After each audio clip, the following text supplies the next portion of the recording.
Vasudevaya. Om Namo Bhagavate Vasudevaya. Narayanam Namaskritya Naram Chaiva Devim Saraswatim Vyasam Tato Jayamudiraya. Nashtaprayeshu Bhatreshu Nityam Bhagavata Sevaya. Bhagavati Uttam Shloke Bhaktir Bhavati Nashtaki. So continuing with the discussion on Srimad Bhagavatam, Canto 3, Chapter 6, entitled Creation of the Universal Form, text number 37 onwards. So Matthew Rishi is further speaking to Vidurji. Ekantalabham vajaso nupunsam sushlokamoler gunavad mahu shrutescha vadbhir rupa kritayam katha sudhayam upasam prayogam. The highest perfectional gain of humanity is to engage in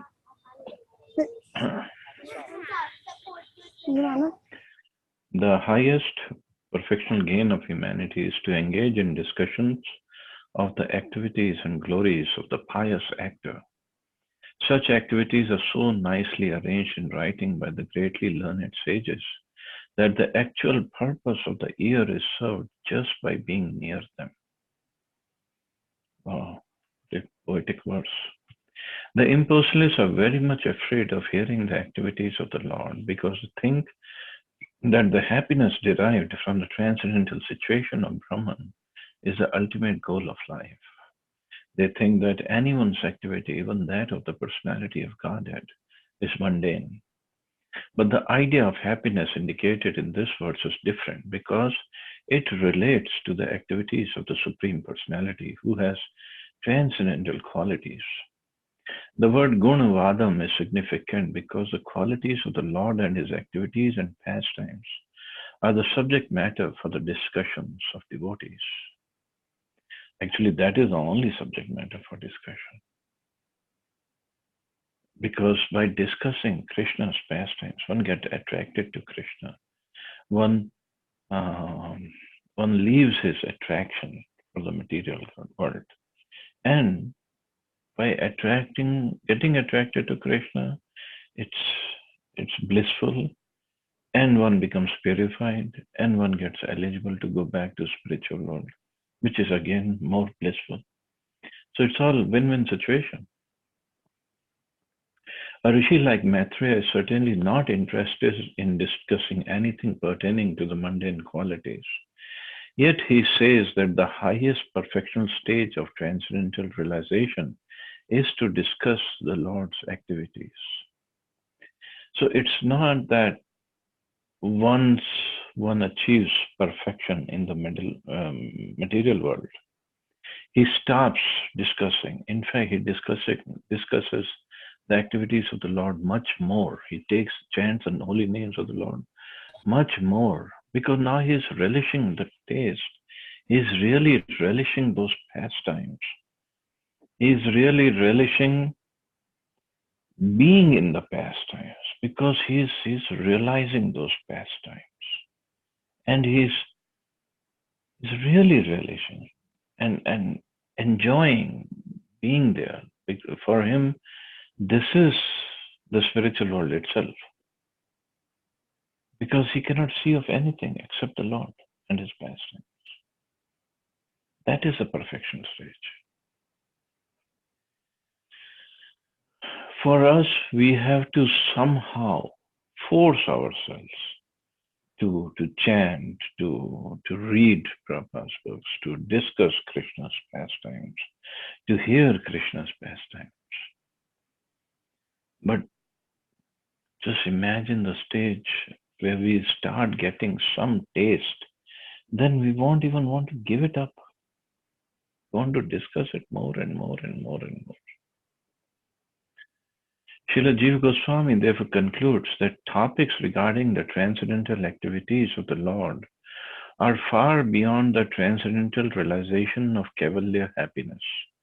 Kaivalya happiness means merging in Brahmjyoti. That's called Kaivalya. So just discussing the topics is far beyond the transcendental realization of merging in Brahmjyoti. So just imagine those yogis, they sit down and they're doing tapasya, dhyan, and uh, and the jnanis, they're discussing big topics of Vedas and Vedanta sutras. And then what they get is some merging in Brahmjyoti. Devotees just sitting and discussing and relishing the pastimes of the Lord. That is, the happiness they receive is far beyond even merging in Brahmjyoti.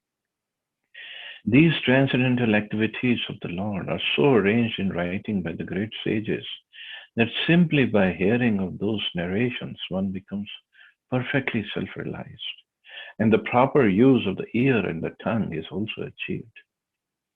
Srimad Bhagavatam is one of such great literatures, and the highest perfectional state of life is attained simply by hearing and reciting its contents.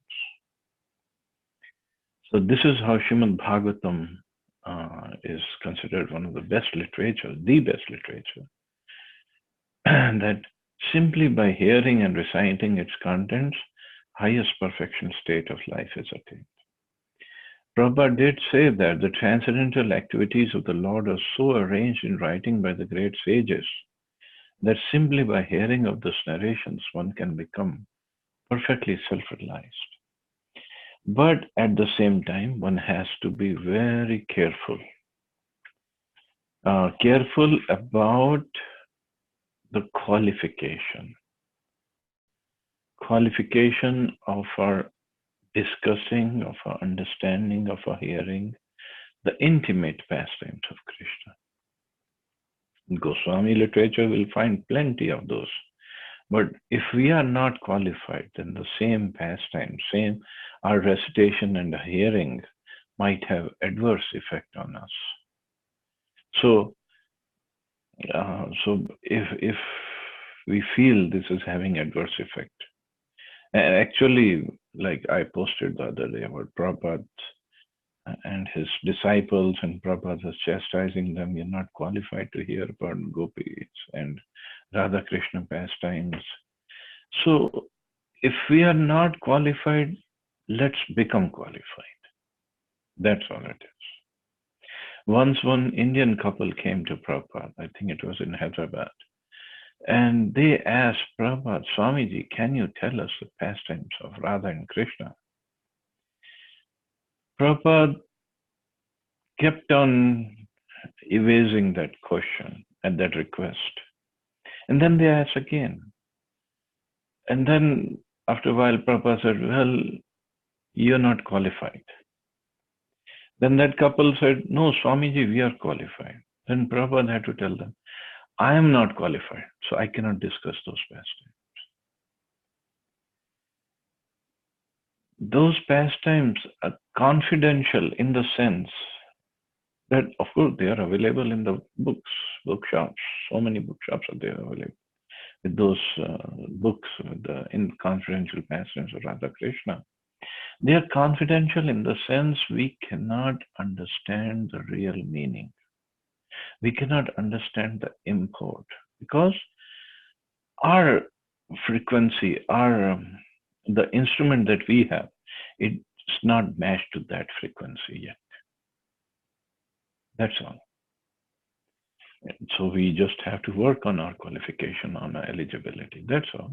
So if we work, then if we hear those pastimes, we'll get more purification, and if we can get Ashtasattvic Vikar, transcendental realizations. I don't know what else we can get. I'm not at that level, so I have no idea. All I know is what Prabhupada said. And so listening to Chaitanya Mahaprabhu's pastimes, no problem at all. Any pastime you can pick up and listen and read. Because Mahaprabhu came for the people of Kali Yuga anyway. Even Krishna's pastimes, his Bal Leela, Paugand Leela, great. But his Kumar Leela, especially with the gopis, especially those 5 chapters, the innermost chapters of Srimad Bhagavatam. Even if we read those, we will not understand the real import, the real crux of the matter. if we are not qualified. So idea is by hearing other pastimes, by hearing the names of the Lord, by hearing Bhagavad Gita philosophy, and implementing that, we'll slowly become qualified. And when we are qualified, there's no limit to what we can hear and relish.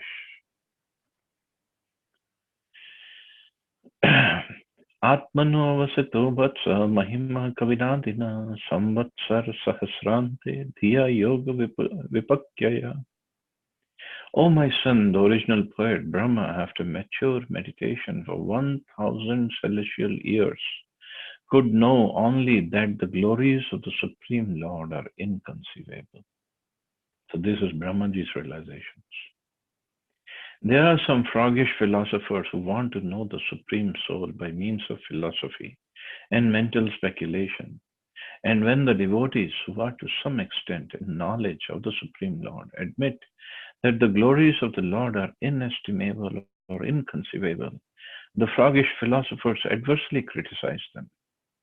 These philosophers, like the frog in the well who tried to estimate the measurement of the Pacific Ocean, like to take trouble over fruitless mental speculation, instead of taking instructions from devotees like the original poet, namely Brahma. Lord Brahma underwent a severe type of meditation for 1,000 celestial years. Yet he said that the glories of the Lord are inconceivable. Therefore, what can the froggish philosophers hope to gain from their mental speculation? So this is Brahmaji's realization that the glories of the Lord are inconceivable. Inconceivable based on our capabilities. If Lord wants to give mercy and he wants to reveal his glories, nobody can stop. But for that, one has to be qualified. Like Brahmaji got qualified after doing meditation, severe type of meditation for 1,000 celestial years. So then he got the qualification, the eligibility. And then Krishna revealed to him his dham and his pastimes. And that's when Brahmaji compiled Brahma Samhita. So the whole idea is to become qualified. That's all. It is said in the Brahma Samhita that the mental speculator may fly through the sky of speculation with the velocity of mind or the velocity or the wind for thousands of millions of years, and yet still he will find it inconceivable. Even the spiritual sky, it's inconceivable. The devotees, however, do not waste time in such vain searching after knowledge of the Supreme, but they submissively hear the glories of the Lord from bona fide devotees. Thus they transcendently enjoy the process of hearing and chanting. Thus the Lord approves of the devotional activities of the devotee or Mahatma. And he says, the pure devotees of the Lord take shelter of the para prakriti or the internal potency of the Lord called Lakshmi Devi, Sita Devi, Srimati Radharani, or Srimati Rukmani Devi, and thus they become actual Mahatmas or great souls. So when Prabhupada said pure devotees of the Lord take shelter of Lakshmi Devi, Sita Devi, Radharani, or Rukmani Devi, it means they do whatever these para prakriti or internal potency of the Lord is doing. Srimati Radharani, Lakshmi Devi, Sita Devi, Rukmini Devi, they're all engaged with full surrender in the service of the Lord. That's their whole aim of life is. Of course, the life is eternal. So its eternal goal is to serve the Lord. So when a devotee also engages in serving the Lord with full heart, with full dedication, with the inner core of his heart, his only desire is to serve, then he gets a mercy. Then he becomes actual Mahatma. Mahatma are not fond of indulging in mental speculation, but they actually take to the devotion service of the Lord without the slightest deviation. Devotional service is manifested by the primary process of hearing and chanting about the activities of the Lord. This transcendental method practiced by the Mahatmas gives them sufficient knowledge of the Lord, because if the Lord can at all be known to some extent, it's only through the means of devotion service and no other way. And this is what Krishna says in Bhagavad Gita, Bhaktya Mam Abhijanati. Only by bhakti I am to be known. One may go on speculating and waste the valuable time of his human life, but that will not help anyone to enter into the precincts of the Lord. The Mahatmas, however, are not concerned with knowing the Lord by mental speculation, because they enjoy hearing about his glorious activities in his transcendental dealings with his devotees or with the demons. The devotees take pleasure in both and are happy in this life and the life after. So in the and in the life after, means they don't even care for mukti or liberation. That was Chaitanya Mahaprabhu's prayer. Because Mahaprabhu, although Krishna with the mood of Radharani, but came as a devotee to to spread the devotional service, to spread the movement of devotional service everywhere. So his mood of devotee, he said, I don't na dhanam na janam na sundarim kavitam vachakatish kamai. Mam janmani janmanishware bhaktad bhaktir hetukit. All I want is janmani janmanishware. Give me birth after birth, but give me your ahetuki bhakti. That's all. So this is what devotees want, because they relish so much the bhakti part, the service part, the hearing part, the chanting part, the reading part, that they don't want anything else. Text 39. Ato bhagavato maya mayinam api mohini yat swayam chatma vartatma na veda kimata pare. The wonderful potency of the Supreme Personality of Godhead is bewildering even to the jugglers. That potential power is unknown even to the self-sufficient Lord. So it is certainly unknown to others. That potential power is unknown even to the self-sufficient Lord. You can't even imagine. What is this? It's the potency of the Lord, but he himself doesn't know it. So can he be called omniscient? Omniscient means he knows everything. But the beauty of the potencies of the Lord is they're always increasing. So 1 second he won't know his potency, but next second, because he is omniscient, his knowing power also keeps on increasing. So he knows that potency. It's not limited by time or space. The froggish philosophers and mundane wranglers in science and mathematical calculation may not believe in the inconceivable potency of the Supreme Personality of Godhead, but they are sometimes puzzled by the wonderful jugglery of man and nature. Such jugglers and magicians of the mundane world are actually puzzled by the jugglery of the Lord in his transcendental activities. But they try to adjust the bewilderment by saying that it's all mythology.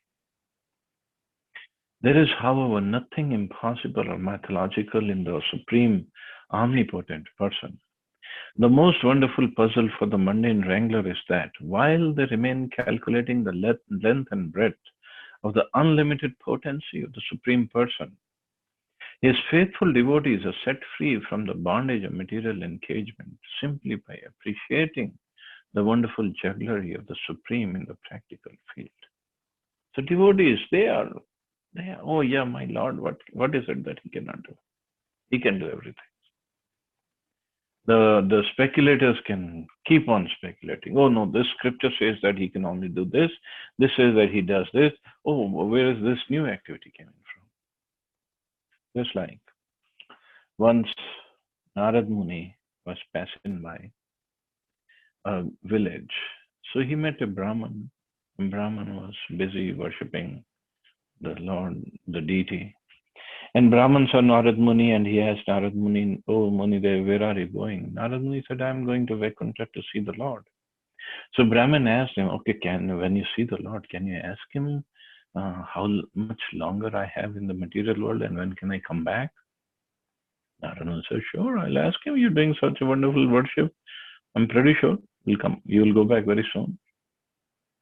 And when Narad Muni went further, he saw a cobbler. And cobbler has the same question. Narad Muni said, "I'm going to Vaikuntha Loka to see the Lord." Cobbler has the same thing. Narad Muni, when you see the Lord, can you ask him, please ask him that when is it I'm going to come back to the Vaikuntha Loka? Narad Muni said, "Yeah, yes, yes. Don't worry. I'll ask him." So Narad Muni went to Vaikuntha. Besides other topics, he talked to Lord. He offered prayers, and then he asked, "My Lord, my dear Lord, these two wonderful people I met, and they both have the same question: when are they going to come here? So what should I tell them when I go back?" Lord said, "Okay, you tell the cobbler that this is his last life, and he's going to come back after this life is over. And you tell the Brahman, the Pujari, it will take him many more lifetimes." Narad Muni was surprised. Cobbler, he was dealing with leather and he was not worshipping you, and on the other side, the Brahman, Pujari, was worshipping you every day, and still you're saying that. Lord said, "It's hard to explain, but when they meet you and they ask you, you met the Lord and you gave us the answer, but what was the Lord doing?" So Lord said, "You tell them the Lord was busy passing an elephant through the eye of the needle. And based on their answer, you will understand." So Narad Muni said, "Okay, my dear Lord, whatever you say." He went back. So he met the Pujari and he told Pujari, "Oh, it's going to take you many more lifetimes." Pujari said, "What? Many more lifetimes? What are you talking about, Narad Muni? You didn't meet the Lord. You're just saying all sorts of lies. What was the Lord doing when you met him?" "Oh, Lord was busy passing an elephant through the eye of the needle." See, it's not possible. How can you say, Narad Muni, you met the Lord? You're just full of lies. Go away from here. I don't want to see you.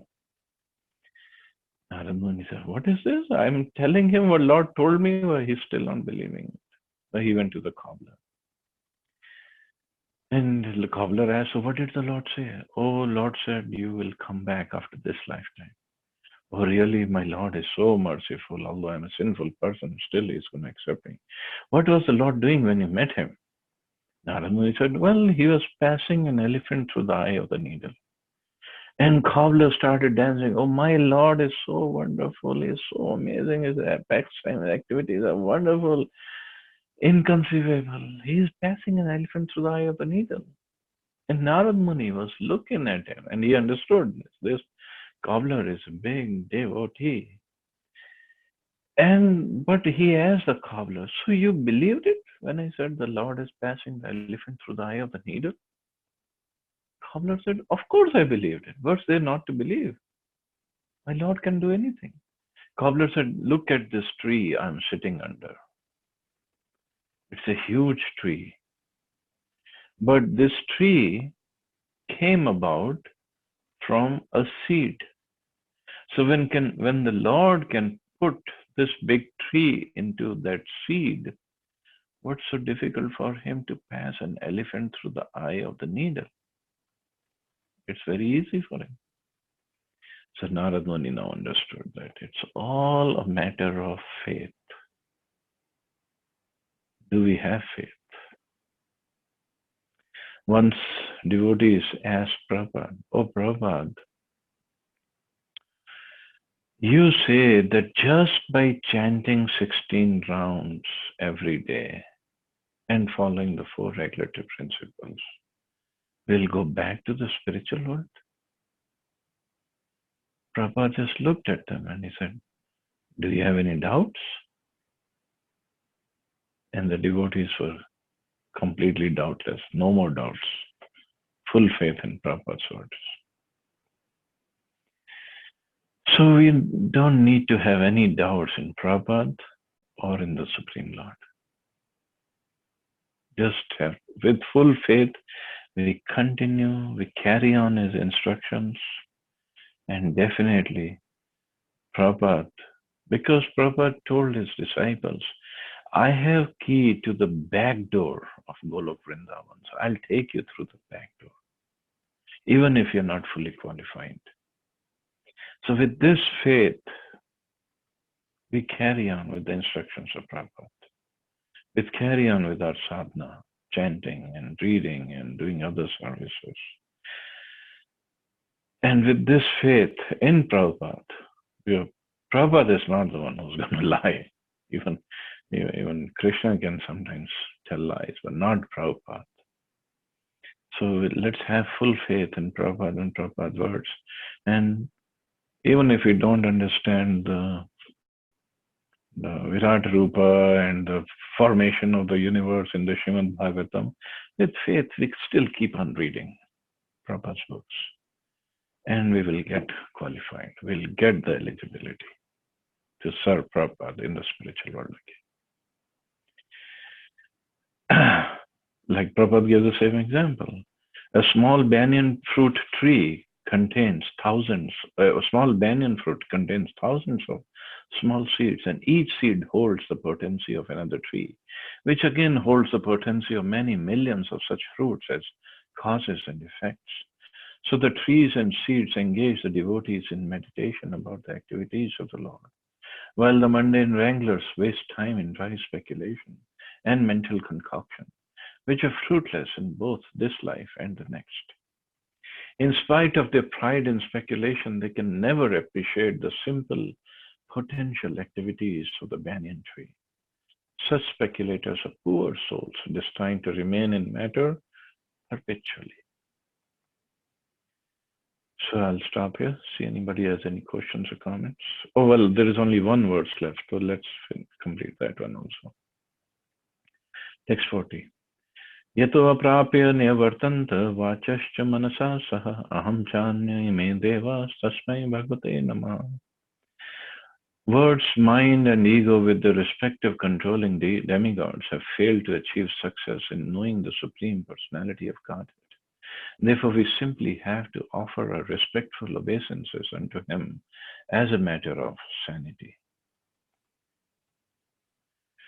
The froggish calculator may raise the objection that if the Absolute is unknowable, even by the controlling deities of speech, mind, and ego, namely the Vedas, Brahma, Rudra, and all the demigods headed by Brahaspati, then why should the devotees be so interested in this unknown object? The answer is that the transcendental ecstasy enjoyed by the devotees in delineating the pastimes of the Lord is certainly unknown to non-devotees and mental speculators.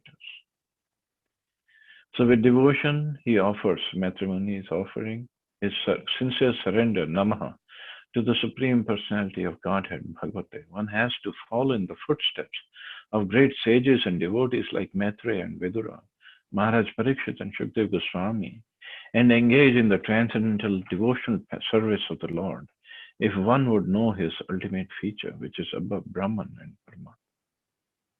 Hare Krishna. Jai Srila Prabhupada. Any questions or comments? Hare Krishna, Prabhuji. Hare Krishna. Prabhuji, that line which you mentioned in the story of What line? to meet him, and then you said that when Lord says to Narada that what you'll tell to cobbler or Brahman about what I was doing, just to make sure that you meet me already. So you're going to say that you passing the elephant through the eye of the needle.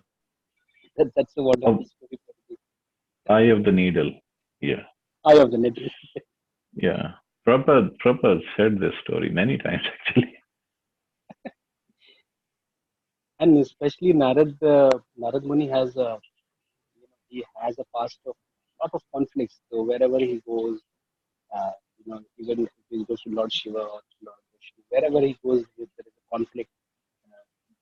The surroundings, the people in the surrounding, they say that okay, conflict is happening. Actually, the real purpose of Narad Muni is to glorify the Lord.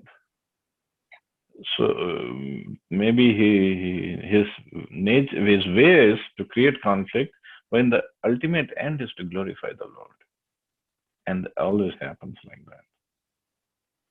And Prabhuji, the reply, the response from the cobbler, that from a tree can exist within a seed.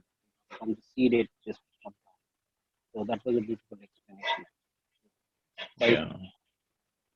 it's mapping with the one which Lord said.